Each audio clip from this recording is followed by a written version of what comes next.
Portuguese వాళ్ళు విజయనగర రాజ్యాన్ని నరసింగ రాజ్యం అని పిలిచేవారు. డొమింగో పెయిస్ పోర్చుగీస్ ఇండియా నుండి విజయనగర రాజ్యానికి పడవలో బయలుదేరాడు మరియు పోర్చుగీస్ వారికి ఉన్న కర్మాగారాలు మరియు అనేక ఓడరేవు పట్టణాలతో మంచి వాణిజ్య సంబంధాలు ఉన్నాయని వివరిస్తాడు డొమింగో పెయిస్. నగరాలు, పట్టణాలు, గ్రామాల వెనుక మామిడి, పనస, చింత తోపులను చూశాను, ఇంకా ఎన్నో మహావృక్షాలను చూశానని చెప్పాడు. ఎంతోమంది వ్యాపారులు తమ ఎద్దులు, వందలాది గుర్రాలతో వీటి కింద సేద తీరుతారు. భూములు చాలా సారవంతమైనవి. వరి, జొన్న, ధాన్యాలు, చిక్కుడు వంటి అనేక పంటలు ఇక్కడ సమృద్ధిగా ఉన్నవి. అలాగే ఆవులు, బర్రెలు, గొర్రెలు వంటివి పోర్చుగీసులో కంటే ఇక్కడ చాలా అధిక సంఖ్యలో ఉన్నాయి. పోర్చుగీసులో లాగా ఇక్కడ బార్లీ పంటలు లేవు, కానీ గోధుమ మరియు వరి చాలా ఎక్కువ. నగరాలు, పట్టణాలు, గ్రామాలతో దేశమంతా జనసాంద్రత ఎక్కువ. ఈ జనావాసాల చుట్టూ మట్టి కోటలు కట్టుకోవడానికి మాత్రమే రాజు అనుమతిస్తాడు. అంతకంటే బలమైన కోటలైతే బలపడతాయని రాజు యొక్క భయం. తన రాజ్య సరిహద్దుల అంచున ఉన్న నగరాలు రాతి కోటలు కట్టుకోవడానికి అనుమతిస్తాడు, కానీ పట్టణాలకు మాత్రం అనుమతి ఉండదు. నగరాలు దుర్గాలు కావచ్చు, కానీ చిన్న చిన్న పట్టణాలకు ఆ అవకాశం ఉండదు. దేశమంతా మైదానం కాబట్టి ఇక్కడ ఇతర ప్రాంతాల కంటే ఎక్కువగా గాలులు వీస్తుంటాయి. గింజలు నాటి, పండించి, యంత్రాలు తయారు చేసి వాటితో నూనె తీస్తారు. ఈ దేశానికి నీటి అవసరం ఎక్కువ. దేశం చాలా విశాలమైంది. నదులు తక్కువ, చెరువులు తవ్వుతారు. వాన కురిసినప్పుడు నీరు వాటిలో నిలుస్తుంది. ఆ నీటినే వాడుకుంటారు. చెరువులు నీరు వాడుకునే ప్రాంతాల కంటే నదులు పారే ప్రాంతాల్లో నీటి కొరత తక్కువ. నీటి కొరతకు కారణం ఏమంటే మన ప్రాంతాలు అంటే పోర్చుగీస్ ఇండియా, పోర్చుగీస్లో లాగా వీళ్లకు శీతాకాలం లేదు. ఉరుములు, మెరుపులు, వర్షాలు పడుతుంటాయి. అవి ఒక సంవత్సరం ఎక్కువగాను, మరో సంవత్సరం తక్కువగా ఉంటాయి. ఈ చెరువుల్లో చాలా వరకు నీరు మురికిగా ఉంటుంది.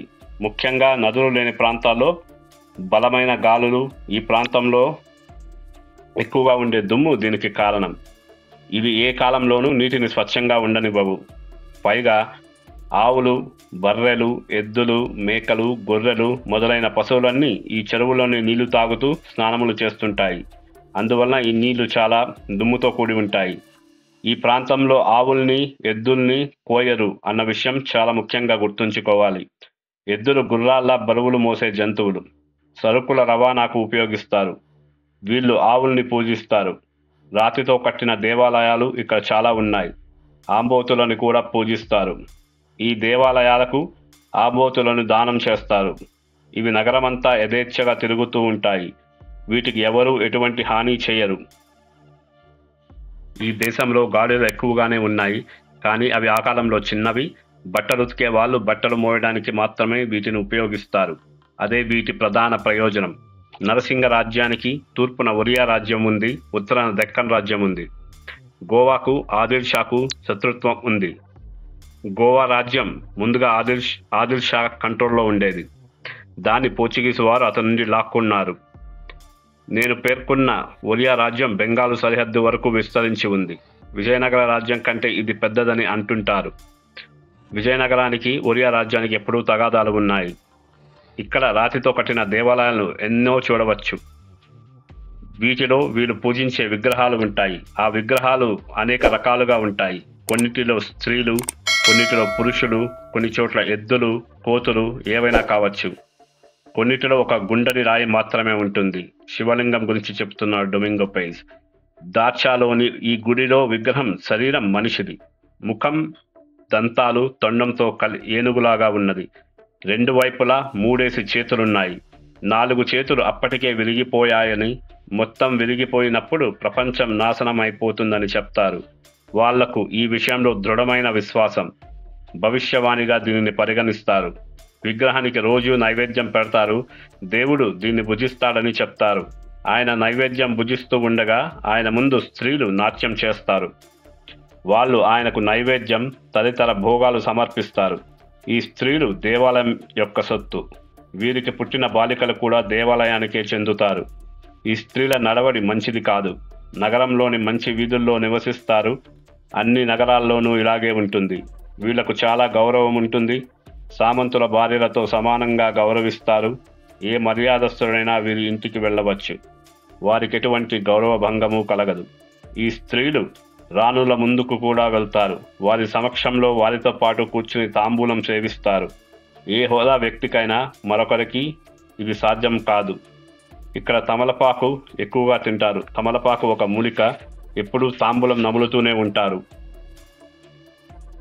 శ్వాసకు చాలా మంచిది. మరెన్నో మంచి గుణాలు కూడా దీనికి ఉన్నాయి. కొంతమంది మాంసం తింటారు. ఆవు, పంది మాంసాలు తప్ప తక్కిన మాంసాలన్నీ తింటారు. రోజంతా తాంబూలం మాత్రం తింటూనే ఉంటారు. తర్వాత దార్చా నగరం నుండి రాజు నివసించే బిస్నాగ నగరానికి వెళ్లే దారిలో చాలా నగరాలు, కోటలున్న గ్రామాలు కనిపిస్తాయి. బిస్నాగ నరసింగ రాజ్యం యొక్క రాజధాని. దార్చా నగరం నుండి 18 లీగుల దూరంలో ఉంది. బిస్నాగ నగరానికి 2 లీగులు యువతల ఎత్తైన పర్వత శ్రేణి ఉంది. నగరంలో ప్రవేశించడానికి ఈ పర్వత శ్రేణిలో కనుమలున్నాయి. వీటిని ద్వారాలంటారు. ఈ ద్వారాల గుండానే నగరంలోకి ప్రవేశించాలి. మరో మార్గమే ఉండదు. మొదటి శ్రేణిలో ద్వారాల నుండి లోపలికి వచ్చే తోవలు మాత్రమే తెరిచి ఉంటాయి. ఇటువంటి కొండల్లో చిన్న చిన్న గుహలు తొలిచారు. ఈ గుహల్లో నుండి కొంతమంది సైనికులు కూడా పెద్ద సైన్యాలను ఆపగలుగుతారు. ఈ పర్వత శ్రేణులు నగరం దాకా విస్తరించి ఉన్నాయి. ఈ పర్వత శ్రేణుల మధ్య లోయలు, మైదానాలు ఉన్నాయి. వీటిలో వరి పండిస్తారు. నారింజ, నిమ్మ, ముల్లంగి వంటి అన్ని రకాల తోటలు కూడా ఉన్నాయి. మన పోర్చుగీసు దేశంలో లాగా ఇక్కడ క్యాబేజీ, లెట్యూస్ వంటివి ఇక్కడ ఉండవు. ఈ పర్వత శ్రేణుల మధ్య చాలా చెరువులున్నాయి. ఈ చెరువుల నీటితోనే పైన చెప్పిన పంటలన్నిటినీ పండిస్తారు. ఈ శ్రేణుల మధ్య అడవులు కానీ, దట్టమైన పొదలు కానీ లేవు. చిన్న చిన్న పొదలు అక్కడక్కడ ఉంటాయి. కానీ మొత్తంగా ఈ కొండల్లో పచ్చదనం తక్కువ. నేను చూసిన వాటిలో ఈ కొండలు అతి విచిత్రమైనవి. ఒక రాయి మీద ఒక రాయి పేర్చినట్టుగా మహా వింతగా ఉన్నాయి ఈ పర్వతాలు. నగరమంతా ఈ కొండల మధ్యనే ఉన్నది. పూర్తిగా ఈ కొండలతో చుట్టబడి ఉంది ఈ బిస్నాగ నగరం. ఒక రాజ్యం నుండి మరో రాజ్యంలోకి వెళ్ళడానికి రహదారులున్నాయి. ఈ రహదారుల వద్ద సరిహద్దులలో నరసింగరాజు పెద్ద సైన్యంతో ఒక రాజప్రతినిధిని కాపుంచాడు. గోవా నుండి వచ్చేవారు ప్రవేశించే ద్వారం పడమటి ప్రధాన ద్వారం, వెస్ట్ డైరెక్షన్ నుండి రావాలి. ఈ రాజు ఈ వైపు చాలా దృఢమైన నగరం నిర్మించాడు. ఇప్పుడు ఆ నగరం పేరు నాగలాపురం హోస్పేట్. గోడలు, బురుజులు, ద్వారాలు అన్నీ దృఢమైనవే. దీని గోడలు ఇతర నగరాల లాంటివి కాదు. చాలా బలమైన రాతి గోడలు. ఇటువంటివి అరుదుగా కనిపిస్తాయి. నగరంలో చాలా అందమైన భవనాలు వరుసలుగా ఉన్నాయి. ఇక్కడ భవనాలు మిద్దెలు, కప్పు చదరంగా ఉంటుంది. ఇక్కడ చాలామంది వర్తకులు నివసిస్తారు. దేశంలోని ఇతర నగరాల నుండి వర్తకుల్ని రాజు ఇక్కడికి ఆకర్షిస్తాడు. ఇక్కడ నీటికి కొదవలేదు. ఇక్కడ రాజు ఒక పెద్ద చెరువును తవ్వించాడు. ఈ చెరువు నిర్మించడానికి రాజు తటాకానికి దీనికి మధ్య ఉన్న కొండను పగలగొట్టించాడు. ఈ చెరువు తవ్వకంలో 15 నుండి 20 వేల మంది వరకు పనిచేస్తూ ఉండడం నేను చూశాను. జనం చీమల్లాగా కనిపించారు. వారు ఎంత ఎక్కువ మంది ఉన్నారంటే వాళ్ళు పనిచేస్తున్న నీడ నాకు కనిపించలేదు. ఈ చెరువు పనిని కొన్ని భాగాలు చేసి రాజు తన సామంతులకు అప్పజెప్పాడు. తమ పని వాళ్ళతో వాళ్ళు ఆ భాగం పని పూర్తి చేయాలి. చెరువు 2-3 సార్లు తెగిపోయింది. రాజు బ్రాహ్మణులను పిలిచి చెరువు ఎందుకు ఇలా తెగిపోతూ ఉంది అని బ్రాహ్మణులను ప్రశ్నించాడు. బ్రాహ్మణులను ఆ దైవ విగ్రహమును అడిగి దేవుడు కోపంగా ఉన్నాడేమో తెలుసుకోమన్నాడు. బ్రాహ్మణులు దేవుడికి కోపం వచ్చిందని, బలి కోరుతున్నాడని, మనుషుల్ని, గుర్రాల్ని, దున్నల్ని బలి ఇవ్వాలని బ్రాహ్మణులు చెప్పారు. రాజు వెంటనే దేవాలయ ద్వారం వద్ద 60 మంది మనుషుల్ని, కొన్ని గుర్రాల్ని, దున్నల్ని బలి ఇవ్వమని ఆజ్ఞాపించాడు. వెంటనే రాజు యొక్క ఆజ్ఞ అమలు జరిగింది. ఈ బ్రాహ్మణులు మన క్రైస్తవ సన్యాసులు లాంటి వారు, పవిత్రులుగా భావింపబడేవారు. నేను చెప్తున్నది దేవాలయాలకు సంబంధించిన బ్రాహ్మణ పూజారులు, పండితుల గురించి. రాజు దగ్గర చాలామంది బ్రాహ్మణులు ఉంటారు. వీళ్ళలో చాలామంది గ్రామాధికారులు, నగరాధికారులు, ప్రభుత్వాధికారులు, ఇతరులు వర్తకులు. తక్కిన జనం తమ వారసత్వ భూముల్లో వ్యవసాయాధికారులు చేసి జీవించే వాళ్ళే. దేవాలయ బాధ్యతలు నిర్వహించేవారు చదువుకున్నవారు. మరణం సంభవించే ప్రాణిని దేన్ని తినరు. మాంసము, చేపలు ఏమీ తినరు. ఆహారాన్ని ఎరుపుగా చేసే దేన్ని తినరు. అటువంటి దాన్ని వాళ్ళు రక్తంగా భావిస్తారు. ఇతర బ్రాహ్మణులు కూడా భగవత్ సేవ చేయదలిచిన వారు, పూజారుల వంటి జీవితాన్ని గడపదలిచిన వారు మాంసము, చేపలు, ఇతర ప్రాణులను వేటిని తినరు. కూరగాయలు, వెన్న, పళ్ళు, అన్నంతో తింటారు. వీళ్ళంతా పెళ్ళిళ్ళు చేసుకున్నారు. వీరి భార్యలు చాలా అందంగా ఉంటారు. వీళ్ళు ఇంటి పట్టునే ఎప్పుడూ ఉంటారు. బయటికి రావడం చాలా అరుదు. స్త్రీలు తెల్లగా ఉంటారు. ఈ బ్రాహ్మణ కులంలో పురుషులు, స్త్రీలు కూడా తక్కిన వారి కంటే తెల్లగా ఉన్నారు. తక్కిన కులాల్లోనూ తెల్లటి మనుషులున్నారు, కానీ వారి సంఖ్య చాలా తక్కువ. ఈ ప్రాంతంలో బ్రాహ్మణులని చెప్పుకునే వాళ్ళు చాలామంది ఉన్నారు, కానీ వాళ్ళు నేను చెప్పిన వారికంటే చాలా భిన్నంగా ఉన్నారు. నేను చెప్పిన బ్రాహ్మణులను రాజు చాలా గౌరవిస్తాడు, చాలా అభిమానిస్తాడు. ఇక్కడ ఇల్లు మనలాగా అనేక అంతస్తులవి కావు. ఒకే అంతస్తులో మిద్దె ఇల్లు, నేల ఒక్కటే, గోపురాలుంటాయి. రాజు ఉండే చోటికి వెళ్ళడానికి మధ్య 2 ద్వారాలున్నాయి. ఇక్కడ చాలామంది భటులు కాపలా ఉన్నారు. అధికారులు అక్కడ పని ఉండి వచ్చే ఇతరుల్ని తప్ప లోపలికి ఎవరిని పోనివ్వరు. ఈ 2 ద్వారాలకు మధ్య ఒక విశాలమైన ఆవరణ ఉంది. దీనికి చుట్టూ వరండాలు ఉన్నాయి. రాజు పిలిచే వరకు ఎదురు చూస్తూ అక్కడ సామంతులు, అధికారులు, ఇతర ప్రముఖులు కూర్చొని ఉంటారు. రాజు అంత పొడగరి కాదు, పొట్టి కాదు. తెల్లగా మంచి అవయవ సౌష్ఠవం కలిగి ఉన్నాడు. మరీ బక్కగా లేడు, కొంచెం లావేనని చెప్పాలి. ముఖం మీద స్ఫోటక మచ్చలు ఉన్నాయి. ఇంత సంపూర్ణుడైన రాజు మరొకడు లేడు. చాలా ప్రసన్నంగా, సంతోషంగా ఉంటాడు. విదేశీయుల్ని గౌరవించే స్వభావం కలిగిన వాడు. వారిని ప్రసన్నంగా ఆహ్వానించి వారి యొక్క యోగక్షేమాలు కనుక్కుంటాడు. చాలా గొప్ప పరిపాలకుడు, న్యాయబుద్ధి కలిగిన వాడు. కానీ అప్పుడప్పుడు మహాకోపం వస్తుంటుంది రాజుకు. అతని బిరుదు కృష్ణారావు మకాకావ్. రాజులకు రాజు, చక్రవర్తులకు సార్వభౌముడు, త్రిసముద్రాధిపతి. తక్కిన రాజులందరికంటే గొప్ప రాజు కాబట్టి, వారందరికంటే గొప్ప సైన్యాలు, భూములు కలిగి ఉన్నాడు కాబట్టి ఆయనకు ఈ బిరుదు. ఇక్కడ కృష్ణారావు అంటే కృష్ణదేవరాయలని అర్థం. శౌర్య పరాక్రమాలలో ఆయనతో సాటి వచ్చేవాడు లేడు. అసలు ఏ విషయంలోనూ అతనితో ఎవరిని పోల్చలేం. ఈ రాజుకు ఒరియా రాజుతో నిరంతరం యుద్ధం సాగుతూ ఉండేది. ఈ రాజు ఒరియా రాజ్యంలో ప్రవేశించి అనేక పట్టణాలను, నగరాలను పట్టుకొని స్వాధీనం చేశాడు. కొన్నిటిని సంపూర్ణంగా ధ్వంసం చేశాడు. పెద్ద సంఖ్యలో శత్రు సైన్యాలను, ఏనుగులను ముట్టుపెట్టాడు. రాజకుమారుణ్ణి బందీగా చేసి ఈ బిస్నగ నగరంలో చాలా కాలం ఉంచాడు.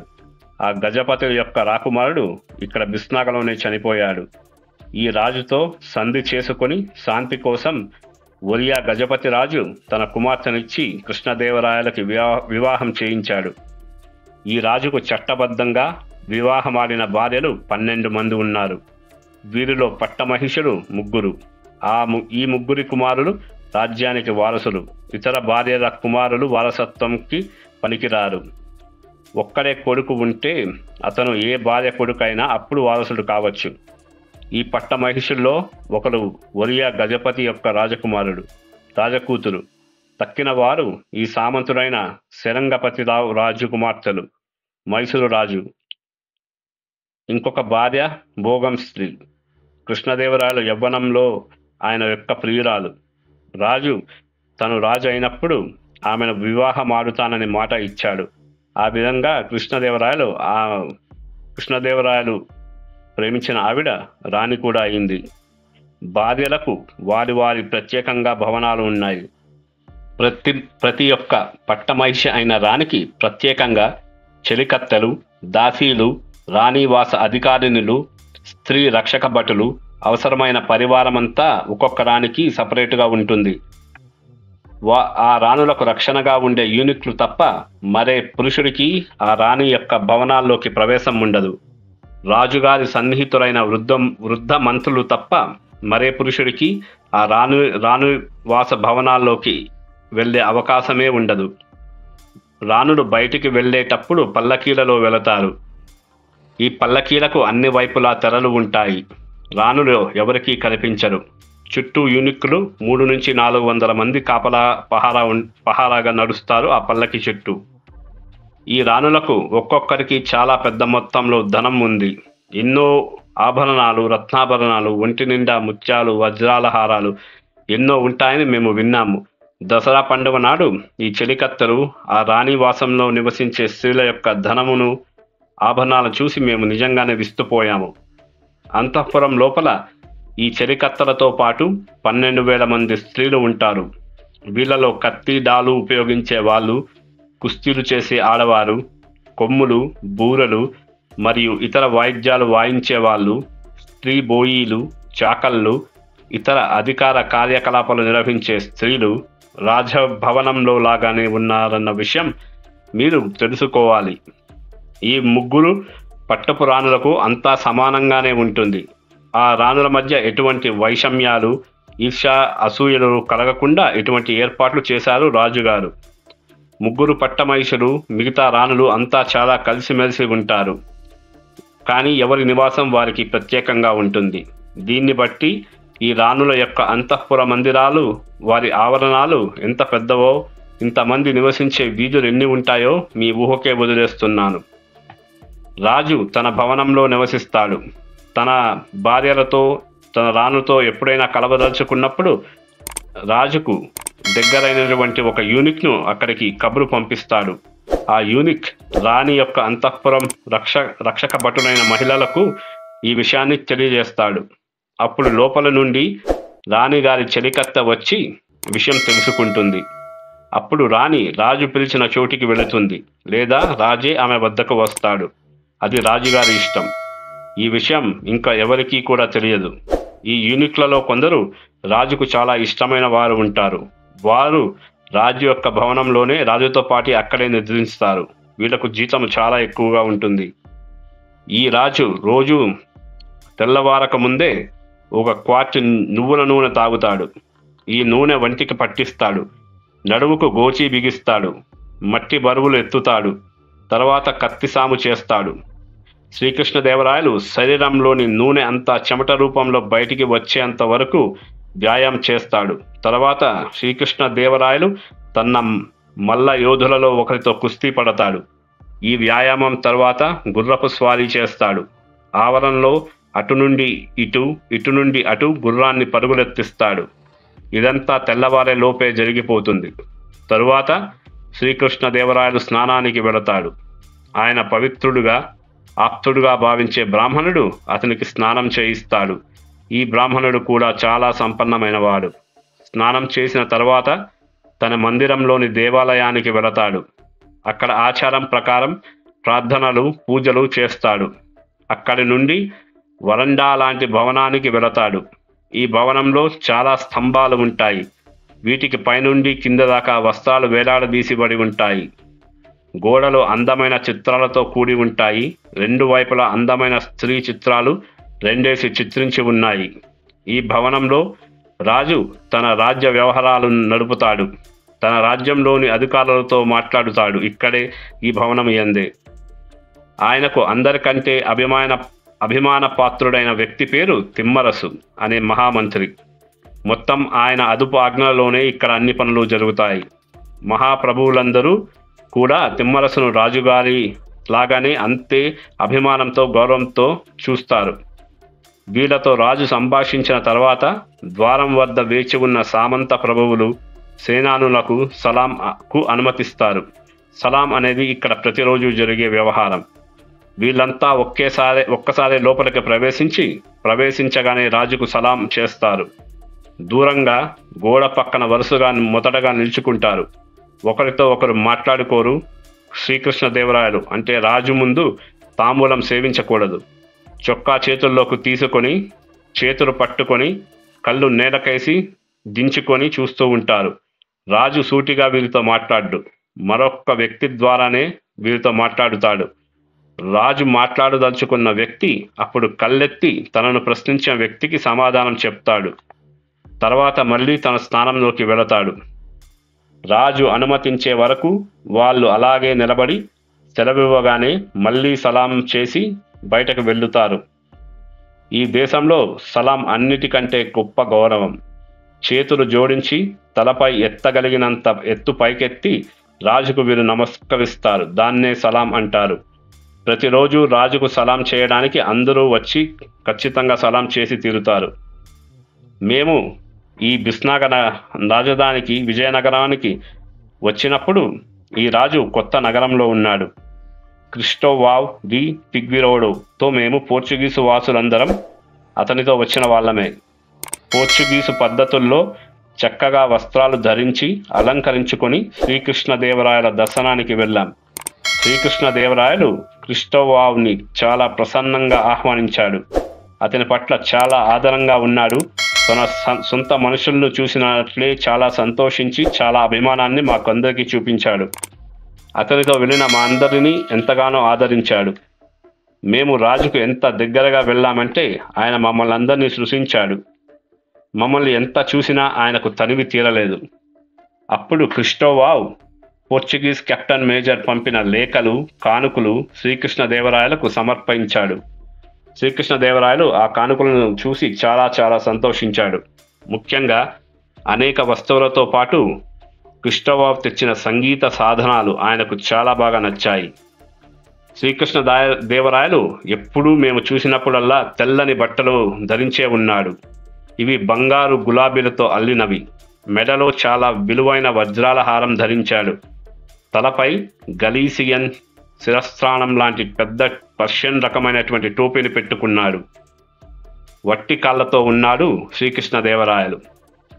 శ్రీకృష్ణదేవరాయలు మరియు రాజు సన్నిధికి ఎవరు పాదరక్షలు ధరించి ఎవరు కూడా రాకూడదు, ఎవరు రారు.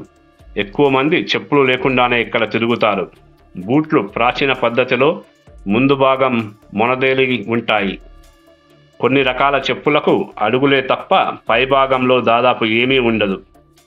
కాలికి పట్టి ఉండడానికి సన్నని పట్టీలు మాత్రమే ఉంటాయి.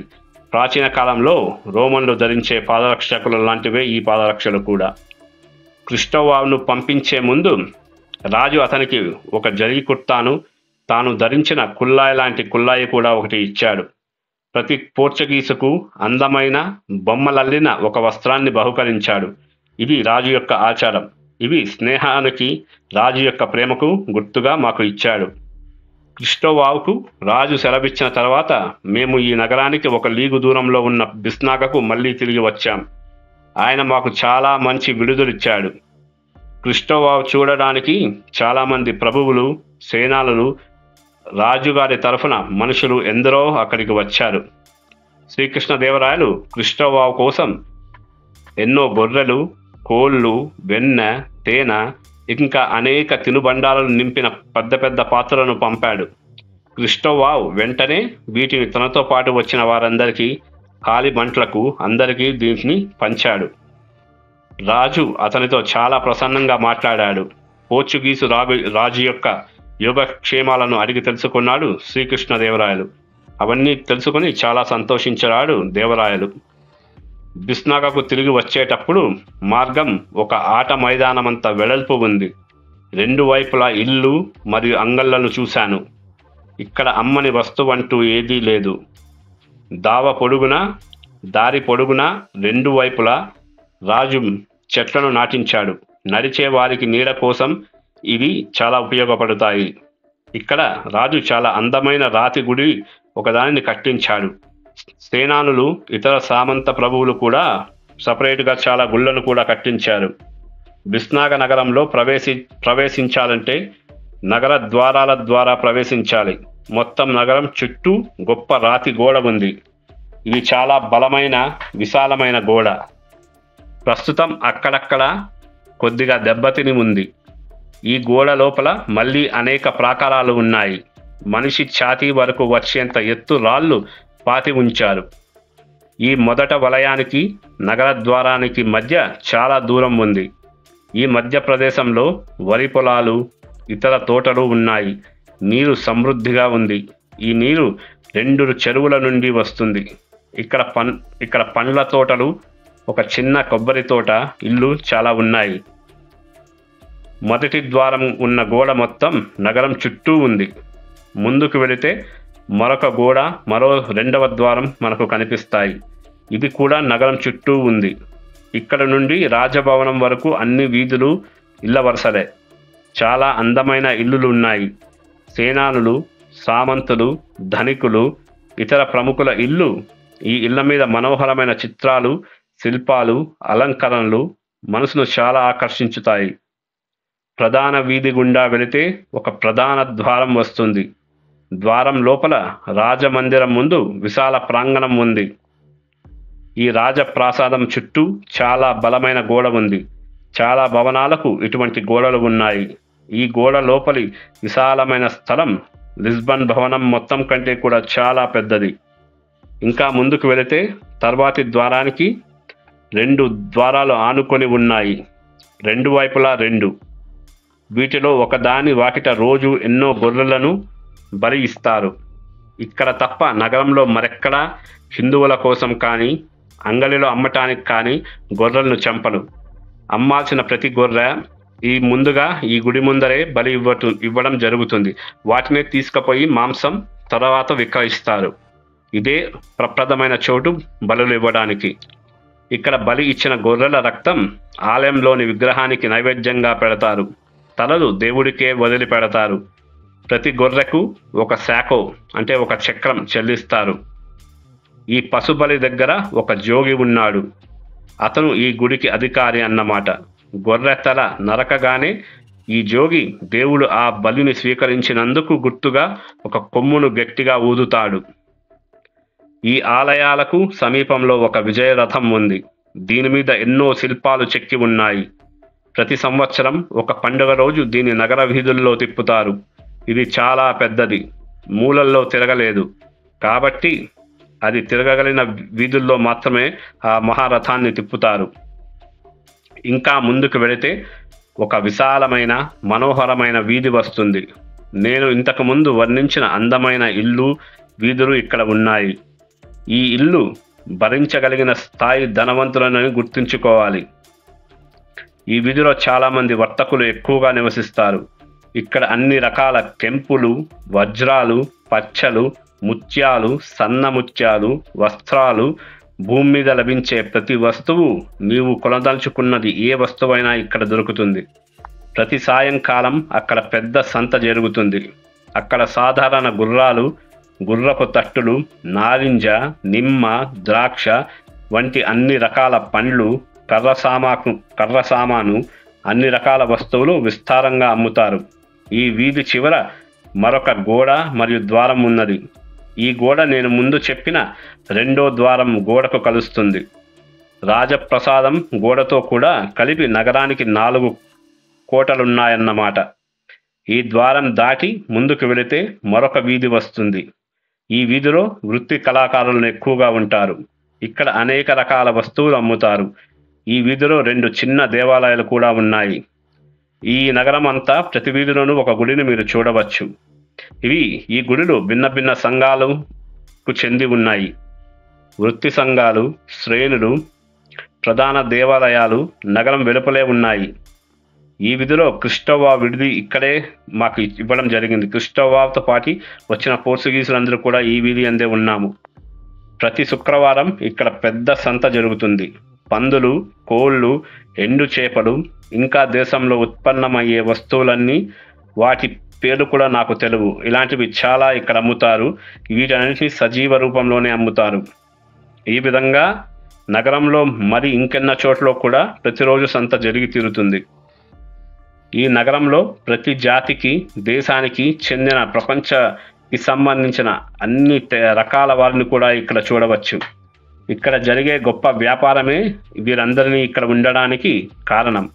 ముఖ్యంగా విలువైన రాళ్ళు, మరీ ముఖ్యంగా వజ్రాల వ్యాపారం ఎక్కువ. నగర పరిమాణం గురించి నేను ఇక్కడ రాయను, ఎందుకంటే ఈ ఒక్క చోటి నుండి నగరం మొత్తం కనిపించదు. అయితే నేను ఒక కొండ ఎక్కి చూశాను. అక్కడ నుండి నగరంలో చాలా భాగం కనిపిస్తుంది. అనేక పర్వత శ్రేణుల మధ్య ఉంది కాబట్టి ఈ భాగాన్ని నేను చూడగలిగాను. అక్కడ నుండి నాకు కనిపించిన భాగం రోమ్ అంత పెద్దదిగా ఉంది. చూడడానికి ఈ నగరం చాలా అద్భుతంగా మరియు అందంగానూ ఉంది. రాజప్రసాదానికి దగ్గర రాజుగారి కొబ్బరి తోట, ఇతర ఫల తోటలు, ఫలవృక్షాలు చూడవచ్చు. నగర జనాభా అసంఖ్యాకం. దీన్ని గురించి రాయడం నాకు ఇష్టం లేదు, ఎందుకంటే అతిశయోక్తులు రాస్తున్నాననుకుంటారు. ఒకటి మాత్రం నిశ్చయం, ఏ సైన్యము, అది కాల్బలం కానీ అశ్విక బలం కానీ ఈ నగరంలో ఏ వీధిని ఛేదించలేవు. ఆ వీధుల్లో అంత జనబాహుల్యం, ఏనుగులు ఉన్నాయి. ఇది ప్రపంచంలోనే అతి సమృద్ధైన నగరం. బియ్యం, గోధుమలు, ధాన్యాలు, జొన్న, చిక్కుళ్ళు, పెసర, ఉలవలు, పప్పులు, ఇంకా దేశంలో ఉత్పత్తి చేసే పలు రకాల గింజలు, ఇక్కడి ప్రజలకు ఆహారమైనవన్నీ సమృద్ధిగా నిల్వ చేయబడి ఉన్నాయి. ఇక్కడ చాలా చవక కూడా. కానీ గోధుమ పంట ఇక్కడ కొంచెం తక్కువ. మూర్లు తప్ప తక్కిన వాళ్ళెవరూ గోధుమలను ఎక్కువగా తినరు. మూర్లు అనగా ఇక్కడ ముస్లిం సైనికులు. నేను చెప్పినవన్నీ ఇక్కడ దొరుకుతాయి. వీధులు, అంగళ్ళన్నీ బరువులు వేసిన ఎద్దులతో నిండి ఉన్నాయి. ఈ ఎద్దులు లెక్క పెట్టలేని అన్ని ఎద్దులు ఇక్కడ నేను చూశాను. కోళ్ళు విపరీతంగా దొరుకుతాయి. నగరంలో ఒక వింటం విలువ చేసే నాణానికి 3 కోళ్ళు దొరుకుతాయి. ఈ నాణాలను ఫవోల్ అంటారు. నగరం వెలుపల ఒక వింటంకు 4 కోళ్ళు కూడా దొరుకుతాయి. ఈ రాజ్యంలో కౌజు పిట్టలు అధికం. అయితే మన పోర్చుగీసులో లాగా దొరికే కౌజు పిట్టలు కావు. ఇవి ఇటలీలో దొరికే ఎస్తనార్ల వంటి పిట్టలు. గువ్వలు, కుందేళ్ళు, అన్ని రకాల అడవి కోళ్ళు, బాతుల్లాంటి నీటి పక్షులు కూడా ఇక్కడ సమృద్ధిగా దొరుకుతాయి. ఈ పిట్టలు, వేట జంతువులన్నీ బ్రతికినవే అమ్ముతారు. ఇవన్నీ చాలా చవక. ఒక వింటంకు 6 నుండి 8 కౌజు పిట్టలు దొరుకుతాయి. కుందేళ్ళు ఒకసారి 2, మరొకసారి 1 మాత్రమే దొరుకుతాయి. రోజు లెక్కలేనన్ని గొర్రెలను ఇక్కడ కోస్తారు. ఇన్నని నేను చెప్పలేను. ప్రతి వీధిలో గొర్రె మాంసం అమ్మే మనుషులుంటారు. గొర్రె మాంసం ఎంత శుభ్రంగా కొవ్వుతో ఉందంటే పంది మాంసంలాగా అనిపిస్తుంది. కొన్ని వీధుల్లో మాత్రమే కసాయిళ్లల్లో పంది మాంసం దొరుకుతుంది. అది ఎంత శుభ్రంగా తెల్లగా ఉందంటే అంతకంటే మంచి మాంసం మరే దేశంలో కూడా దొరకదు. 4-5 ఫనాలకు ఒక పంది దొరుకుతుంది. నిమ్మకాయల బండ్లు రోజుకెన్ని వస్తాయో లెక్కే లేదు. బత్తాయిలు, నారింజలు, అడవి వంకాయలు, ఇతర తోట ఉత్పత్తులు ఎంత పెద్ద పరిణామంలో వస్తాయో చూస్తే ఎవరైనా ఆశ్చర్యచకితులు కాక తప్పదు. ఇతర నగరాలలో ఏ వస్తువుకైనా కొరత ఉండవచ్చు, కానీ ఈ నగరంలో ఏ వస్తువుకు కొరతనదే ఉండదు. ప్రతిదీ సమృద్ధిగా దొరుకుతుంది. ప్రతిరోజు అమ్ముడయ్యే వెన్న, నూనె, పాల సంగతి చెప్పకుండా నేను ఉండలేను. నగరంలో ఆవులు, బర్రెల పెంపకం ఎంత విస్తారమంటే మళ్ళీ ఇంత విస్తృతి చూడాలంటే చాలా దూరం వెళ్ళాలి. ఈ నగరానికి ఉత్తరాన చాలా పెద్ద నది ఉంది. ఆ నది ఒడ్డున సేనగుండిం అనే ఒక నగరం ఉంది. సేనగుండిం అంటే అనగొంది అని అర్థం. ఈ రాజ్యానికి ఒకప్పుడు ఇదే రాజధాని అని చెప్తారు. కానీ ఇప్పుడు ఇక్కడ నివసించే జనం చాలా తక్కువ. ఇప్పటికీ ఈ నగరానికి మంచి మట్టి గోడ ఉంది. 2 పర్వత శ్రేణుల మధ్య ఉన్న ఈ అనగొందికి 2 ద్వారాలు ఉన్నాయి. ఈ నగరంలో రాజప్రతినిధిగా ఒక సేనాని నివసిస్తాడు. జనం నగరానికి వెళ్ళడానికి గుండ్రంగా బుట్టల్లాగా ఉండే పడవలను ఇక్కడ వాడుతారు. ఈ పడవలు లోపల వెదురుతో అల్లి ఉంటాయి. బయట జంతువుల యొక్క తోలుతో కప్పిబడి ఉంటాయి. ఇవి 15 నుండి 20 మందిని ఇవి నదిని దాటించగలుగుతాయి. అవసరమైతే ఈ పడవల యందు, ఈ బుట్ట పడవల యందు గుర్రాలు, ఎద్దులు కూడా నదిని దాటించవచ్చు. కానీ సాధారణంగా ఈ జంతువులు ఈదుకొని వెళ్తాయి. ఈ పడవల్ని మనుషులు ఒక రకమైన తెడ్లతో నడిపిస్తారు. ఇతర పడవల్లాగా ఇవి సూటిగా ప్రయాణించవు, చుట్టూ తిరుగుతూ ప్రయాణిస్తాయి. ఈ రాజ్యంలో ఎక్కడ నది దాటాలన్నా ఇటువంటి పడవలు గుర్రంటి బుట్ట పడవలే తప్ప మరొకటి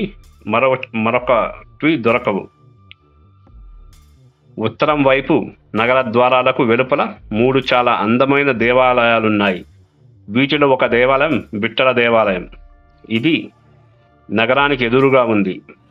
మరొకటి విరూపాక్ష దేవాలయం. ఈ గుడి చాలా గొప్పదైన గుడి, చాలా పవిత్రమైన గుడిగా వీళ్ళు భావిస్తారు. ఈ విరూపాక్ష దేవాలయానికి దర్శనం కోసం ఎక్కడెక్కడి నుండో ఎంతో మంది యాత్రికులు వచ్చి వెళుతుంటారు. ఈ విరూపాక్ష దేవాలయం ప్రధాన ద్వారానికి ఎదురుగా అంటే తూర్పున చాలా అందమైన పెద్ద వీధి ఉంది. ఈ వీధిలో బాల్కనీలు, ఆర్కేడ్లతో అందమైన ఇల్లులు ఉన్నాయి.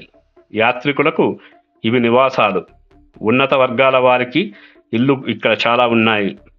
ఈ వీధిలో రాజుకు ఒక ప్రత్యేకమైన భవనం కూడా ఉంది. రాజు ఈ దేవాలయాన్ని చూడడానికి వచ్చినప్పుడు ఆయన ఈ రాజభవనం అందే విడిది చేస్తారు. ద్వారానికి చాలా ఎత్తైన గోపురం ఉంది. ద్వార గోపురం కింద నుండి పైదాకా స్త్రీ పురుషుల శిల్పాలు చాలా వరుసల్లో ఉన్నాయి. వేట దృశ్యాలు మొదలైన అనేక విశేషాలున్నాయి. గోపుర శిఖరానికి పోయే కొద్దీ ఈ విగ్రహాల పరిమాణం తగ్గుతూ ఉంటుంది. ఈ ద్వారం దాటగానే మొదటి ద్వారం లాంటిదే మరో ద్వారం, విశాలమైన ఆవరణ మనకు కనబడతాయి. అయితే ఈ రెండవ ద్వారం మొదటి ద్వారం కంటే చాలా చిన్నది. రెండో ద్వారం దాటిన తరువాత విశాలమైన ఆవరణ వస్తుంది. దీని చుట్టూ రాతి స్తంభాలతో ఒక వరండా పెద్దగా ఉన్నది. ఆవరణ నడుమ ఈ విరూపాక్ష గుడిని మనం చూడవచ్చు. ప్రధాన ద్వారానికి ఎదురుగా 4 స్తంభాలున్నాయి. 2 బంగారు తాపడం చేసినవి, 2 రాగివి. అవి చాలా పాతవి కావడం వల్ల వాటి మీద బంగారు పూత రాలిపోయినట్లు నాకు అనిపించింది. అన్ని స్తంభాలు రాగివే. ఆలయ ద్వారానికి అన్నిటికంటే దగ్గరగా ఉన్న స్తంభం ప్రస్తుత రాజైనటువంటి శ్రీకృష్ణ దేవరాయలు ఇచ్చినది. తక్కినవి ఆయనకు ముందటి రాజులు ఇచ్చినవి.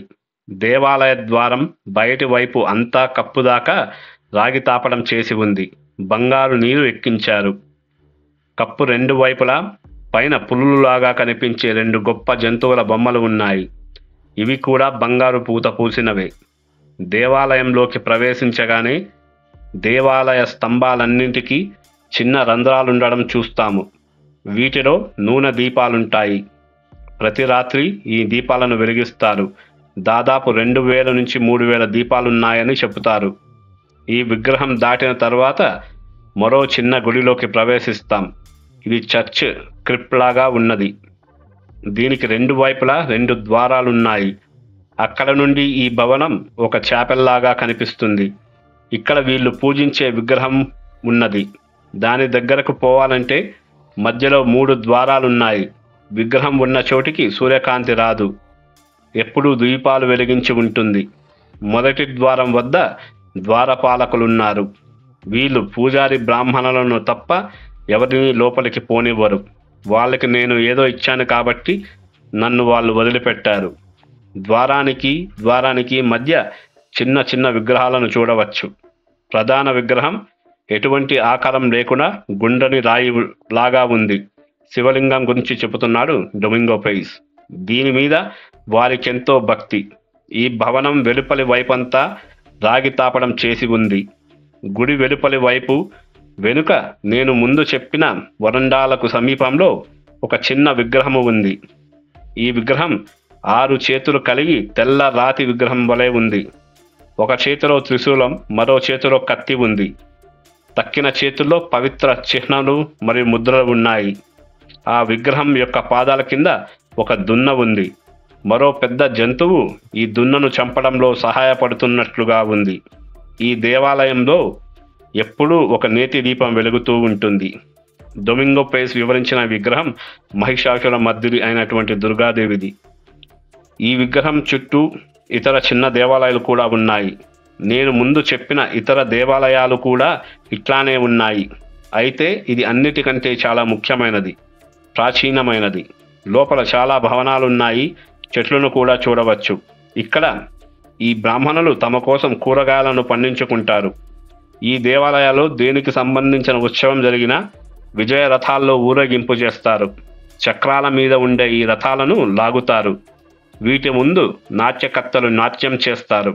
ఇతర ఆలయ స్త్రీలు గానం చేస్తారు, వాయిద్యాలను వాయిస్తారు. విగ్రహాన్ని వీధుల్లో మహావైభవంగా ఊరేగిస్తారు. ఈ రథయాత్రలు ఎలా బయటకు తీసుకెళ్తారో మీకు నేను స్పష్టంగా చెప్పలేను. ఎందుకంటే నేను ఈ నగరంలో ఉన్నంత కాలం ఈ నగరంలో ఇటువంటి రథయాత్రను నేను చూడలేదు. ఇక్కడ ఏది జరగలేదు. నగరంలో ఇంకా మరెన్నో దేవాలయాలు ఉన్నాయి, కానీ విస్తార భీతితో ఆ దేవాలయాల గురించి నేను మీకు చెప్పడం లేదు. హిందువులు కూడా మనలాగే పండగలు జరుపుకుంటారు. వాళ్ళ ఉపవాస దినాలు వాళ్ళకున్నాయి. ఉపవాసం రోజున పగలంతా వాళ్ళు ఏమీ తినరు, అర్ధరాత్రి మాత్రమే భుజిస్తారు. ముఖ్యమైన పండగ వచ్చినప్పుడు రాజు కొత్త నగరం నుండి ఇక్కడికి వస్తాడు. ఈ బిస్నగ రాజధాని కాబట్టి ఇక్కడ ఉత్సవం జరపడం ఆచారం. అందరూ ఇక్కడే సమావేశమవుతారు. ఈ ఉత్సవాలకు రాజ్యంలోని నాట్యకర్తలందరినీ పిలుస్తారు. వాళ్ళంతా అక్కడ తప్పక ఉండాలి. రాజుగారి సేనానులు, సామంత ప్రభువులందరూ తమ తమ పరివారాలతో వస్తారు. రాజు యుద్ధానికి పంపించిన వాళ్ళు తప్ప మరియు సరిహద్దు ప్రాంతాలైనటువంటి ఒరియా, గజపతుల రాజ్యం బార్డర్ కానివ్వండి, దక్కన్ సామ్రాజ్య బార్డర్, బీజాపూర్ సుల్తాన్ బార్డర్లో ఉన్న రాజులు, సేనాధిపతులు తప్ప మిగిలిన వారంతా హాజరవుతారు. ఈ ఉత్సవాలు సెప్టెంబర్ 12వ తేదీన మొదలవుతాయి. 9 రోజులు జరుగుతాయి. రాజభవనం వద్ద జరుగుతాయి. రాజభవనం ఇలా ఉంటుంది. నేను ఇంతకు ముందు చెప్పి ఉన్నట్లుగా ఒక ద్వారం విశాల ఆవరణం వైపు తిరిగి ఉంటుంది. ఈ ద్వారం మీద కొంత ఎత్తున్న గోపురం ఉంది. ఇతర గోపురాల్లాగే దీనికి వరండాలున్నాయి. ఈ ద్వారం వెలుపలే రాజభవనం చుట్టూ నేను చెప్పిన ప్రాకారం ఉంది. ద్వారం వద్ద చాలామంది ద్వారపాలకులు చేతుల్లో తోలు కొరడాలు, కర్రలు పట్టుకుని ఉన్నారు. సేనానులు, ప్రముఖులు, రక్షక భటాధికారి అనుమతించిన వారిని తప్ప మరెవరిని లోపలికి రానివ్వరు. ఈ ద్వారం దాటిన తరువాత ఖాళీ స్థలం ఉన్నది. తరువాత మొదటి ద్వారం వంటిదే రెండవ ద్వారం వద్ద ద్వారపాలకులు, భటులు ఉన్నారు. అది దాటి లోపలకు పోగానే ఒక విశాలమైన ఆవరణ వచ్చింది. ఈ ఆవరణకు 2 వైపులా అంత ఎత్తులేని వరండాలున్నాయి. వీటిలో సేనానులు, ఇతర ప్రముఖులు కూర్చుని ఉత్సవాన్ని చూస్తారు. ఈ ఖాళీ స్థలానికి ఉత్తరాన ఎడమవైపు ఒక పెద్ద భవనం 1 అంతస్తు మాత్రమే కలిగి ఉన్నది. ఇక్కడ అన్ని భవనాలు 1 అంతస్తుతోనే ఉంటాయి. ఈ భవనం ఏనుగులు, ఇతర విగ్రహాల ఆకారంలోని స్తంభాల మీద ఉన్నది. ముందు భాగమంతా తెరిచి ఉన్నది. అక్కడికి వెళ్ళడానికి చుట్టూ రాతి మెట్లున్నాయి. కింద చుట్టూ బండలు పరిచిన వరండా ఉంది. కొంతమంది ఇక్కడ నిలబడి ఉత్సవం వీక్షిస్తారు. ఈ భవనాన్ని విజయ భవనం అని పిలుస్తారు. నేను ముందే చెప్పినట్లు రాజు ఒరియా గజపతుల రాజ్యం మీద యుద్ధం గెలిచి తిరిగి వచ్చిన తరువాత ఈ రాజ్య భవనాన్ని నిర్మించాడు. ఖాళీ స్థలానికి కుడివైపున చెక్కతో నిర్మించిన మంచెలున్నాయి. ఇవి చాలా ఎత్తుగా గోడ అవతలికి కనిపించేలా ఉన్నాయి. వీటిపైన కాషాయ, ఆకుపచ్చ, వెల్వెట్ వస్త్రాలు, ఇతర అందమైన వస్త్రాలు కప్పారు. ఈ వస్త్రాలతో పైనుండి కింది దాకా అలంకరించారు. ఈ వస్త్రాలు ఉన్నివని అనుకోవద్దు. ఈ రాజ్యంలో ఊలు వస్త్రాలు ఉండవు. ఇవి చాలా శ్రేష్టమైన నూలు వస్త్రాలు. ఈ మంచెలు ఎప్పుడు వేసి ఉండవు. ఈ ఉత్సవాల కోసమే వాటిని నిర్మిస్తారు. ఇవి 11 ఉన్నాయి. ద్వారాలకు ఎదురుగా 2 వృత్తాలున్నాయి. వీటిలో బంగారు, వజ్రాలు, ముత్యాల ఆభరణాలు నిండుగా అలంకరించుకున్న నాట్యకర్తలున్నారు. ద్వారానికి ఎదురుగా అంటే ఆవరణకు తూర్పు వైపున మధ్యలోను విజయభవనం లాంటివే మరో 2 భవనాలున్నాయి. ఈ భవనాలకు చాలా అందమైన 2 రాతి మెట్లు వరుసలున్నాయి. ఒకటి మధ్యన, మరొకటి చివరన. ఈ భవనం గోడలు, కప్పు స్తంభాలు అన్నీ అల్లికల వంటి చిత్రమైన వస్త్రాలతో అలంకృతమై ఉన్నాయి. ఈ భవనాలకు ఒకదానిపై ఒకటి 2 వేదికలున్నాయి. ఈ వేదికలు చాలా చక్కగా చెక్కారు. అంచులను చాలా అందంగా మలిచారు. ఈ వేదికల మీద రాజు సన్నిహితుల పిల్లలు, కొన్నిసార్లు రాజుగారి యూనిట్లు కూర్చొని ఉంటారు ఈ ఉత్సవాన్ని చూడటానికి. పై వేదిక మీద రాజుకు దగ్గరగా క్రిస్టోవావ్ డి ఫిగ్విరాడోకి అతని వెంట వచ్చిన మా పోర్చుగీసు బృందం మొత్తానికి స్థానాన్ని ఏర్పరిచారు. ఉత్సవాల వైభవాన్ని చూడటానికి అన్నిటికంటే మంచి చోటు పోర్చుగీసు బృందానికి కల్పించవలసిందిగా రాజు అక్కడ ఉన్న వారిని ఆజ్ఞాపించాడు. రాజు ప్రసాదంలోని వీధుల గురించి ఇక్కడ చెప్తాను, లేకపోతే మర్చిపోవచ్చు. నేను చెప్పినట్లు రాజు ప్రాసాదంలో రాజుగారు, ఆయన భార్యలు, వారి పరిచారికా గణమంతా నివసిస్తుంది. నేనింతకు ముందే చెప్పినట్లు వీరి సంఖ్య 12,000.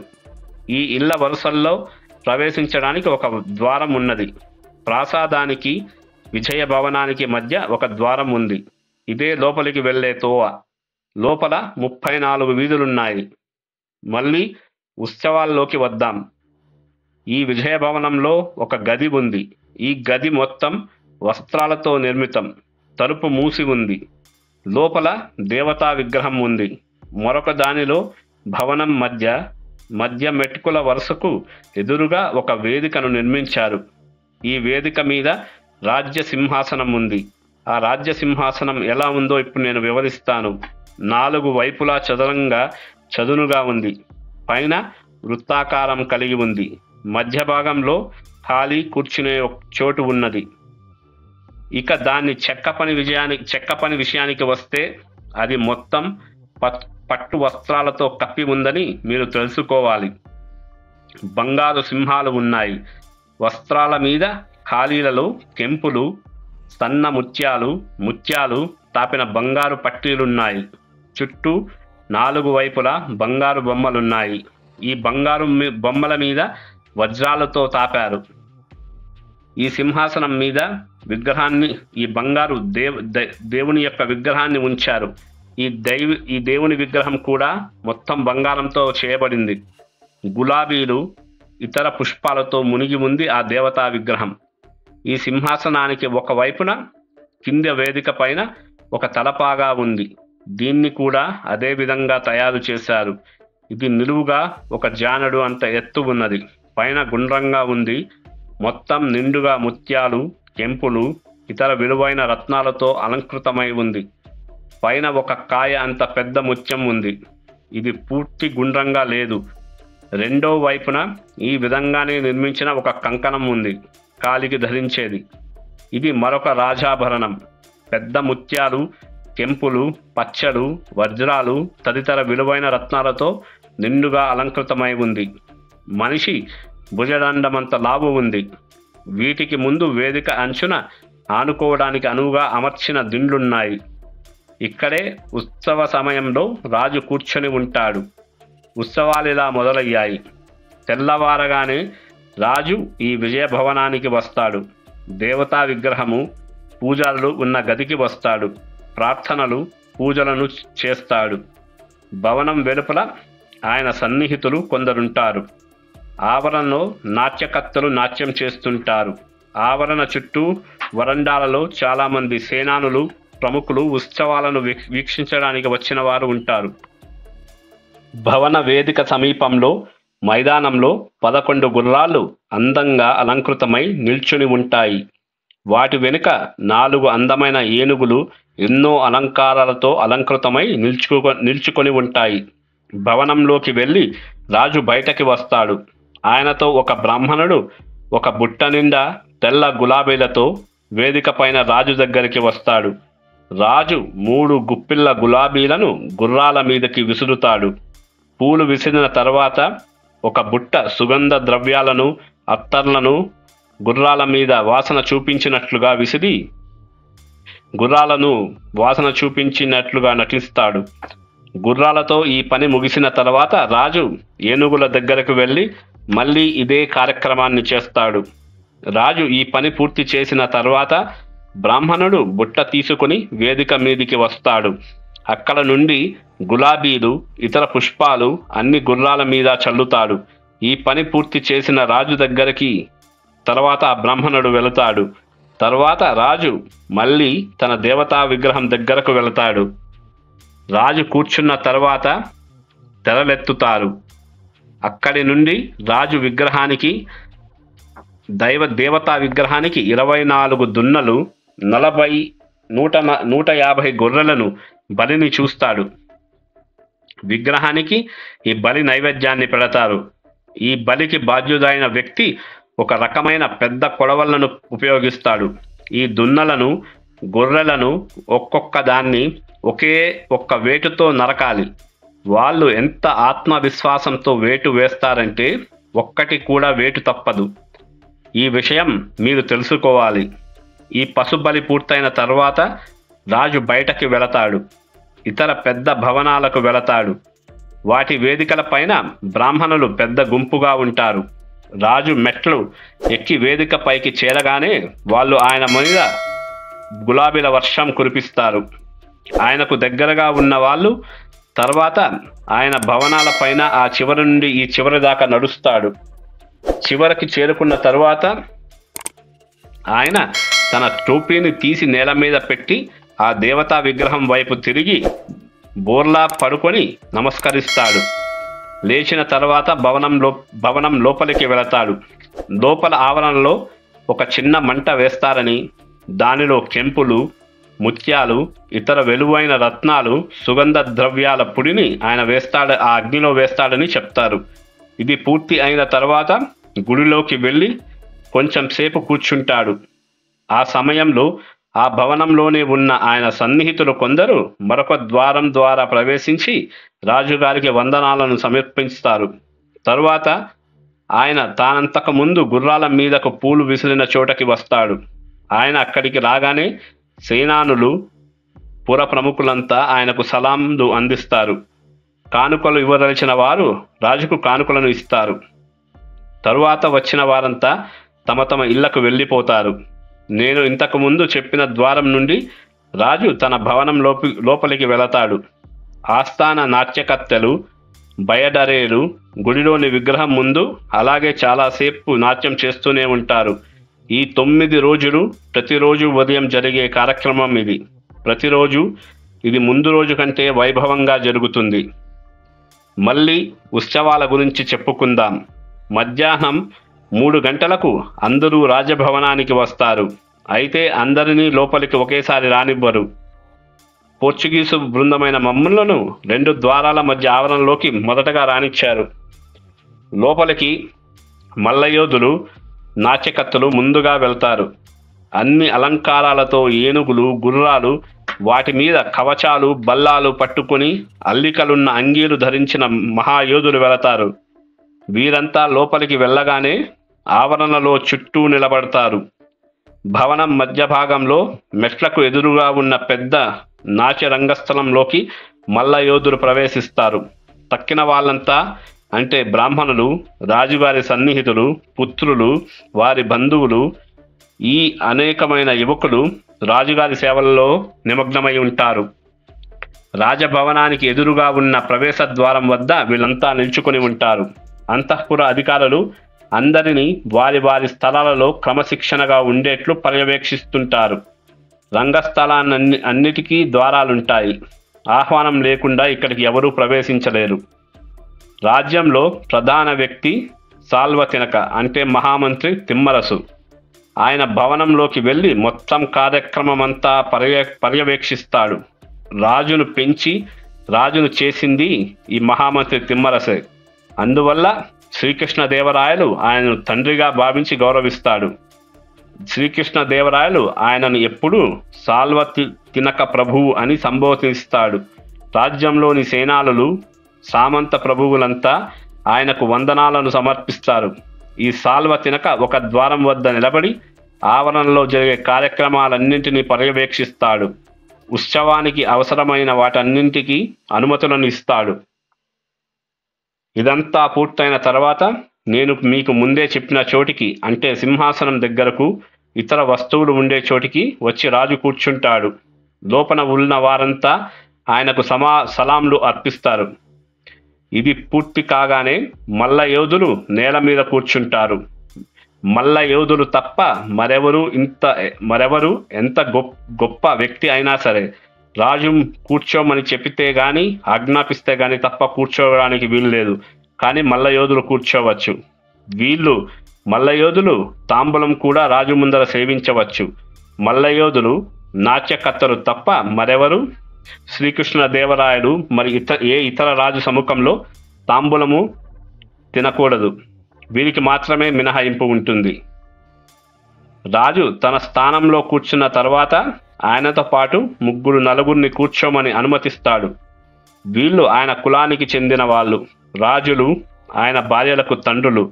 వీళ్ళలో ముఖ్యమైన వాడు సింగపటావ్ రాజు, మైసూరు రాజు. మలబారు సరిహద్దు రాజ్యం మొత్తానికి ఈయన రాజు. ఆయన రాలేకపోవడం వల్ల ఈ ఉత్సవానికి ఆయన కుమారుడు, మూడవ కుమారుడైన కుమారవీర్యుడు వచ్చాడు. ఈయన రాజు కూర్చున్న వేదికకు అవతలి చివరన కూర్చుంటాడు. తక్కిన వారంతా వెనక వైపున కూర్చుంటారు. అక్కడ రాజు తెల్లని వస్త్రాలు ధరించి కూర్చున్నాడు. ఈ వస్త్రాలపైన బంగారు గులాబీల అల్లిక ఉన్నది. నగలన్నీ ధరించి ఉన్నాడు. ఆయన ఎప్పుడూ తెల్ల వస్త్రాలే ధరిస్తాడు. నేను చూసినప్పుడంతా ఆయన తెల్ల వస్త్రాలలోనే ఉన్నాడు. ఆయన పక్కన సేవకులు ఆయన తాంబూలం, ఖడ్గం, రాజ లాంఛనాలను పట్టుకొని నిలబడి ఉన్నారు. విగ్రహం ఉన్న సింహాసనం చుట్టూ చాలామంది బ్రాహ్మణులు నిలబడి ఉన్నారు. గుర్రపు తోక వెంట్రుకలతో చేసిన రంగు చామరాలతో విగ్రహానికి గాలిని వీస్తూ ఉన్నారు. ఈ చామరాల పిడులు బంగారు రేకు తాపినవి. ఈ చామరాలు ఉన్నతోన్నత గౌరవానికి ప్రతీకలు. వీళ్ళు రాజుకు కూడా వీటితోనే గాలిని వీస్తుంటారు. రాజు కూర్చున్న వెంటనే బయట వేచి ఉన్న ప్రభువులు ఒక్కొక్కరే తమ పరిజనంతో లోపలికి ప్రవేశించి రాజుకు సలాం చేస్తారు. రాజుకు సలాం చేసిన తర్వాత వరండాలలో తమ తమ స్థానాలలో కూర్చుంటారు. వీటి గురించి మీకు ముందే చెప్పాను. ఈ ప్రభువుల సలాం పూర్తయిన తరువాత సైన్యాధిపతులు తమ డాళ్ళు, ఈటలతో ప్రవేశిస్తారు.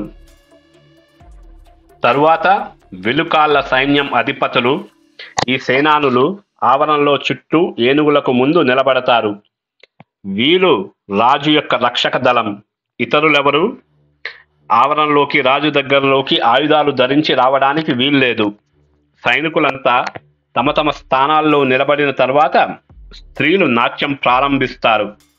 కొందరు ప్రవేశ ద్వారం వద్ద నేను ముందు చెప్పినట్లు వర్తులాకారంలో నిర్మించిన మంచెలపై నిల్చుకొని ఉంటారు.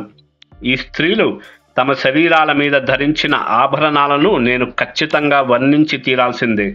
వజ్రాలు, కెంపులు, ముత్యాలు కూర్చిన స్వర్ణహారాలు, కంకణాలు, దండ కడియాలు, వడ్డానాలు, కాళ్లకు అందలు తప్పక ఉన్నాయి.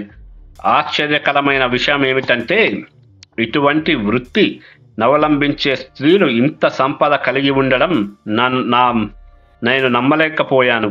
వీళ్లలో భూములు పొందిన వాళ్ళు కూడా ఉన్నారు. పల్లకీలు, లెక్క పెట్టలేనంత మంది పరిచారికలు, వస్తుజాలం కలిగిన వారు కూడా ఉన్నారు. ఈ నగరంలో 1,00,000 పర్దావులున్న స్త్రీ ఉందని నేను విన్నాను. వీళ్లను చూసిన తర్వాత ఇది నిజమేనని నా నమ్మకం. తర్వాత మల్లయోధులు తమ ఆటలను మొదలు పెడతారు. వాళ్ళ మల్ల యుద్ధం మనలాగా అనిపించదు, కానీ దెబ్బలు బలంగానే ఉంటాయి. పళ్ళు విరగడం, కళ్ళు బయటకి రావడం, ముఖాలకు గాయాలు కావడం జరుగుతుంది. ఎంతగా దెబ్బలు తగులుతాయంటే కొందరిని వాళ్ళ స్నేహితులు మోసుకెళ్లాల్సి వస్తుంది. మాట్లాడే స్థితిలో వారు ఉండరు. ఒకరినొకరు చిత్తుగా కొట్టుకుంటారు. వాళ్ళ నాయకులు, తీర్పరులు అక్కడ ఈ క్రీడలను గమనిస్తూ ఉంటారు. వాళ్ళను రంగంలో సమాన స్థాయిలో ఉండేట్లు చూడటం, గెలిచిన వారికి బహుమతులు ఇవ్వటం వీరి పని. ఈ పూట అంతా ఈ మల్లయోధులు స్త్రీల నాట్యాలు మాత్రమే ఉంటాయి. సూర్యాస్తమం కాగానే చాలా కాగడాలను వెలిగిస్తారు. బట్టలు చుట్టి నూనెలో ముంచి వెలిగిస్తారు. రంగస్థలం చుట్టూ వీటిని అమరుస్తారు. ఈ అమరిక ఎలా ఉంటుందంటే మొత్తం ఈ ప్రాంతమంతా పగలుగా మారిపోయినట్టు అనిపిస్తుంది. గోడల మీద, బురుజుల మీద అంతటా దీపాలను పెడతారు. రాజు కూర్చున్న చోట కాగడాలు నిండుగా వెలిగిస్తారు. ఈ దీపాలు వెలిగించిన తర్వాత చాలా మనోహరమైన నాటకాలు, క్రీడలు మొదలవుతాయి. అయితే ఇవి ఎక్కువసేపు ఆగవు. రాజు వరకు వచ్చి వెళ్ళిపోతూ ఉంటాయి. తరువాత గుర్రాల మీద అస్పికులు ప్రవేశిస్తారు. పోర్చుగల్లో కార్పోడిలియోస్ ఉత్సవంలో తయారు చేసే హాబీ హార్సెస్ లాంటివే ఈ గుర్రాలు. రంగస్థలంలోని మనుషుల్ని వలలు, గాలాలతో పట్టుకునే ప్రయత్నం చేస్తారు తర్వాత వచ్చిన వాళ్ళు. ఇలాంటి వినోదాలన్నీ పూర్తయిన తర్వాత రాకెట్లను వదలడం మరియు ఎన్నో రకాల మందుగుండ్లను కాల్చడం చేస్తారు. ప్రత్యేకంగా తయారు చేసిన కోటలని తగలబెడతారు. వాటి నుండి రాకెట్లు, బాంబులు బయటకు విరజిమ్ముతాయి. ఈ టపాసులన్నీ కాల్చడం పూర్తయిన తర్వాత సామంత ప్రభువుల యొక్క విజయరథాలు ప్రవేశించడం ప్రారంభమవుతుంది. వాటిలో కొన్ని విదేశాలలో యుద్ధం చేస్తున్న ప్రభువులు పంపినవి కూడా ఉన్నాయి. అవి ఈ వరుసలో ప్రవేశిస్తాయి. మొదట తిమ్మరసు యొక్క విజయరథం ప్రవేశిస్తుంది. తరువాత తక్కిన వారివి వరుసగా వస్తాయి. వాటి మీద నాట్యకర్తలు నాట్యమాడుతూ ఉంటారు. కొందరు మనుషులు రకరకాల విన్యాసాలు చేస్తూ ఉంటారు. కొన్ని రథాలు ఒకదాని మీద ఒకటి బహుళ అంతస్తులు కలిగినవి కూడా ఉన్నాయి. తక్కినవి కూడా కొన్ని ఒక అంతస్తు కలిగినవి ఎక్కువగా ఉన్నాయి. అవి ఒక క్రమంలో రాజు ఉన్న చోటికి వస్తాయి. అంటే మనం ఈ కాలం నాటి రిపబ్లిక్ డే పరేడ్ వెహికల్స్ లాంటివి. కొన్ని రథాలు చాలా విలువైన వస్త్రాలు కప్పినటువంటివి ఉన్నాయి.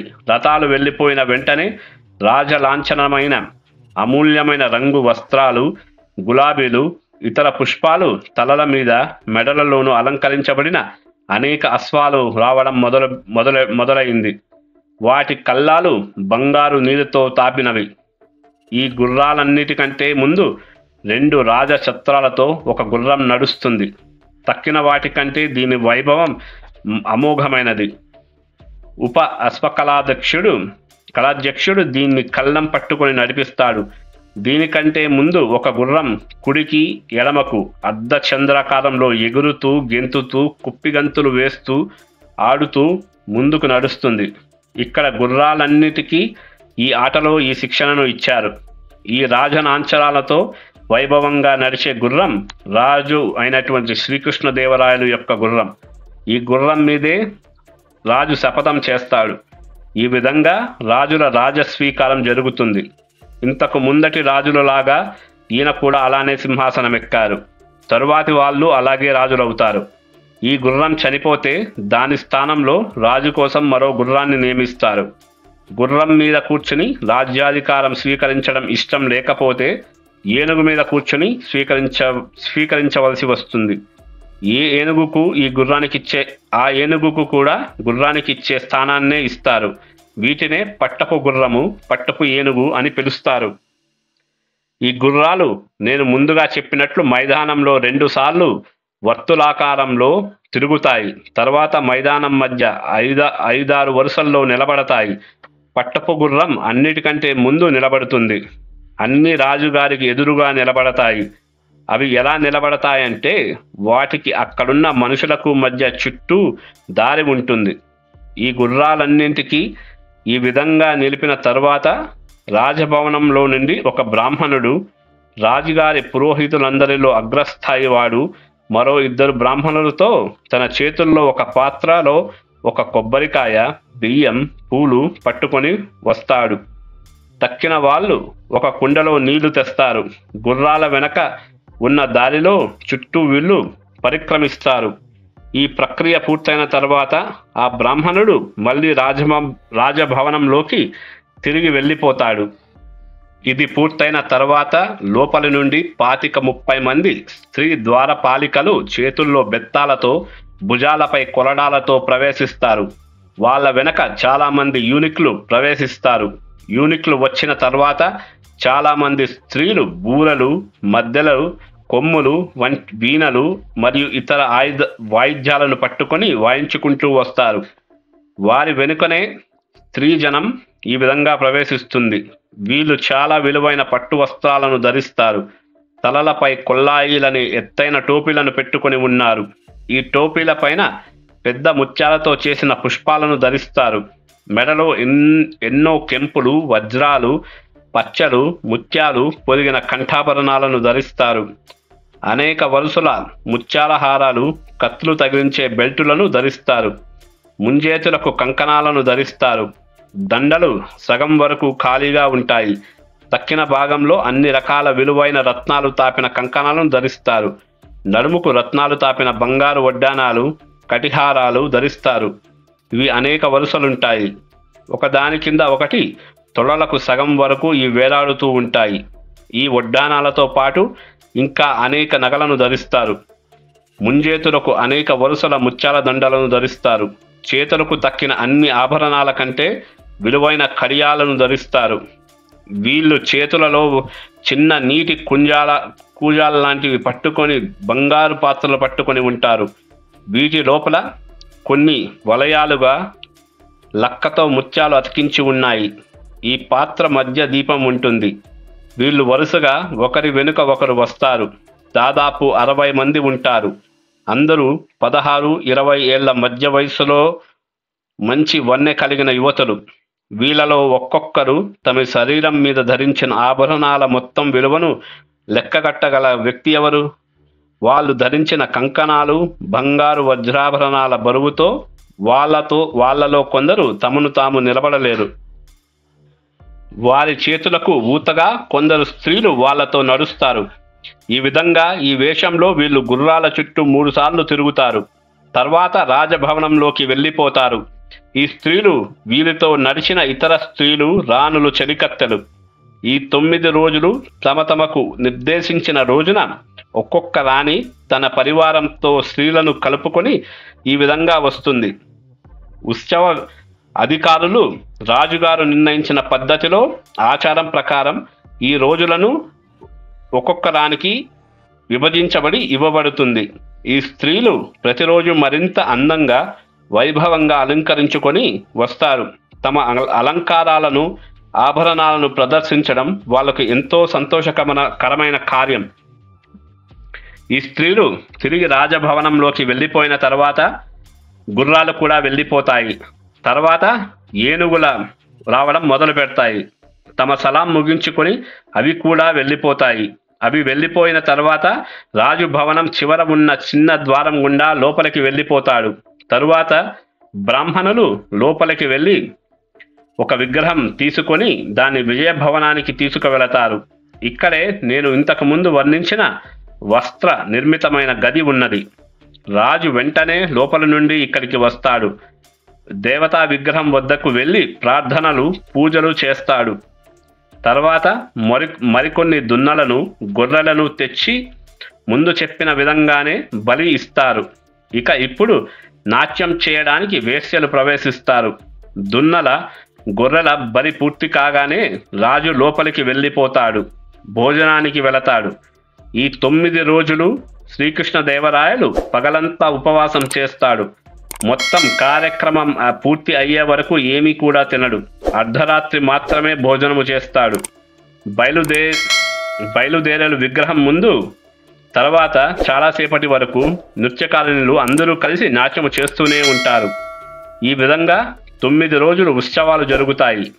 చివరి రోజు 9వ రోజు అంటే చివరి రోజు అయినటువంటి ఆ రోజు యందు 250 దున్నపోతులు, 4500 గొర్రెలను ఆఖరి రోజున బలి ఇస్తారు. ఈ ఉత్సవాలు ముగిసిన తరువాత రాజు తన సైన్యాలన్నింటినీ పర్యవేక్షిస్తాడు. ఇది ఈ విధంగా జరుగుతుంది. దీనికోసం ముందే నిర్దేశించిన విధంగా నగరానికి 1 లీగు దూరంలో మక్కా వెల్వెట్తో నిర్మించిన రాజుగారి గుడారం వేస్తారు.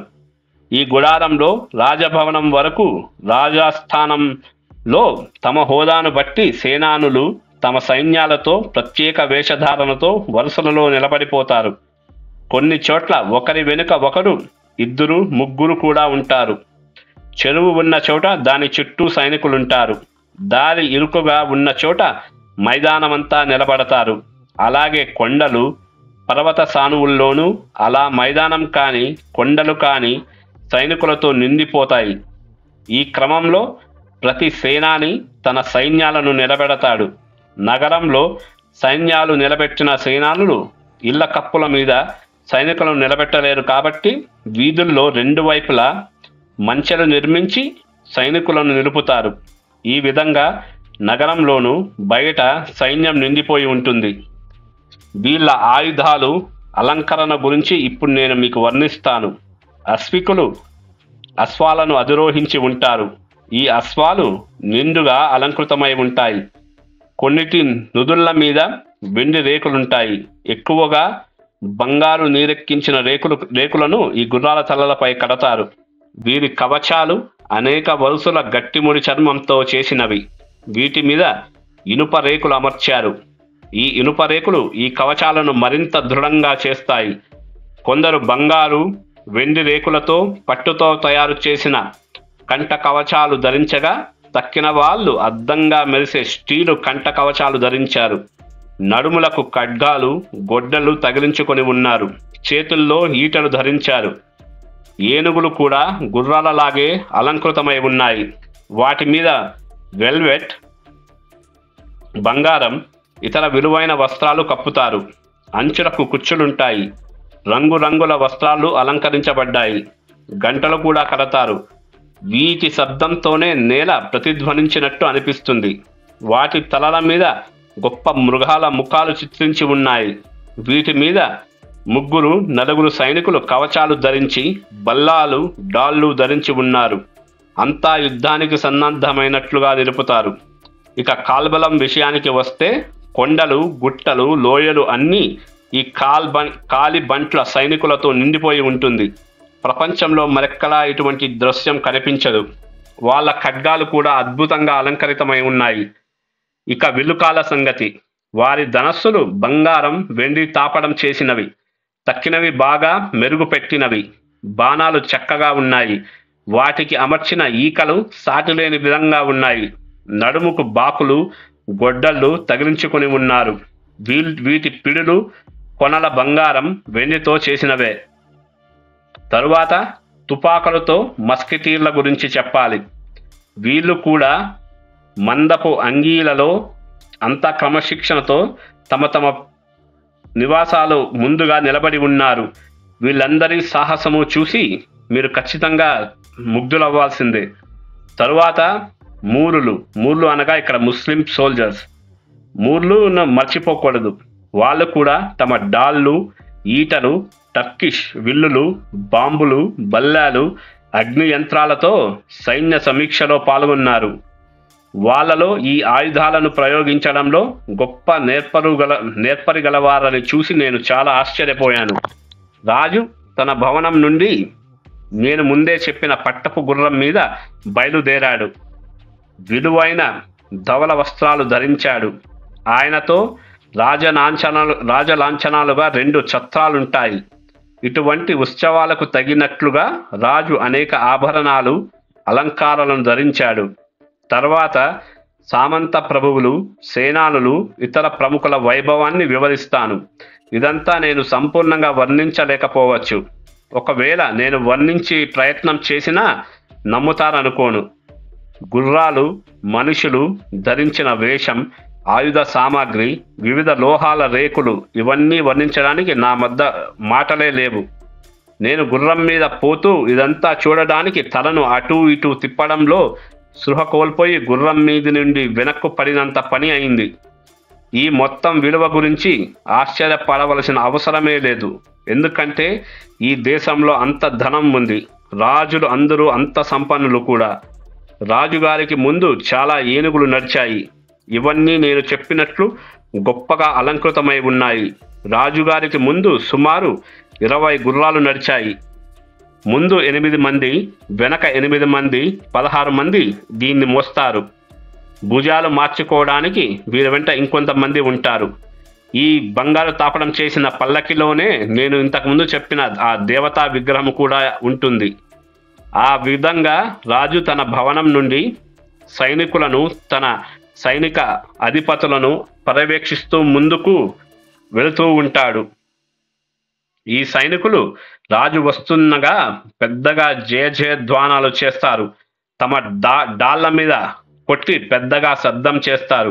గుర్రాల సకలింపులు, ఏనుగుల ఘీంకారాలతో నగరమంతా కింద మీదైనట్లు అనిపిస్తుంది. కొండలు, లోయలు, మైదానమంతా ఆయుధాల ప్రయోగాల చప్పుళ్లతో కంపించిపోతుంది. బాంబులు, అగ్నిక్షిపణులు ప్రయోగాలు అద్భుతంగా ఉంటాయి. నిజంగా మొత్తం ప్రపంచమంతా అక్కడే చేరిందా అన్నట్లు ఉన్నది ఈ ప్రదేశం. ఈ విధంగా రాజుగారు నేను చెప్పిన శిబిరం వరకు చేరేదాకా ఇది ఉత్సవం లాగా సాగుతుంది. ఆయన శిబిరంలో ప్రవేశించి ప్రార్థనలు, పూజలు ఆచారం ప్రకారం ముగిస్తాడు.